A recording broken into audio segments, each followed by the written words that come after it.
Bismillahirrahmanirrahim. En-nebiyyü evlâ bil mu'minîne enfusahum. Sadakallahul azim. Bizler Peygamber Sevdalıları Vakfı Marmara Koordinatörlüğü olarak özellikle Oda TV ve onun yazarı olan Nazif Ay hakkında suç duyurusunda bulunduk. Biraz önce okuduğum ayet-i kerimede Peygamberimiz sallallahu aleyhi ve sellemle ilgili Rabbimiz Celle Celaluhu şöyle buyuruyor. Peygamber müminlere kendi nefislerinden, kendi canlarından daha evla, daha öndedir.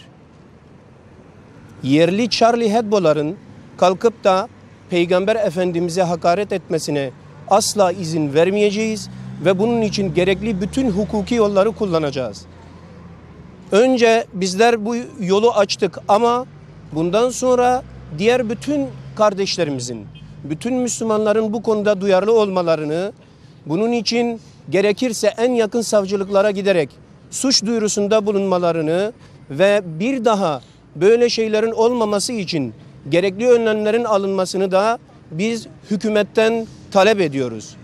Sadece Türkiye'deki Müslümanların değil, 2 milyar Müslümanın kutsalı olan, değeri olan Peygamber Efendimiz sallallahu aleyhi ve sellem ve onun ashabına kimler, hangi yüzle, hangi cesaretle hakaret ediyorlar bunu da bilmek istiyoruz.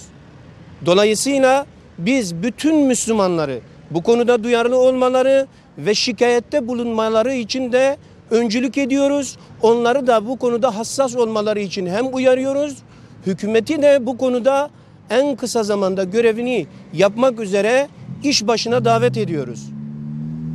Yerli Charlie Hebdo'lara daha ne zamana kadar imkan verilecek?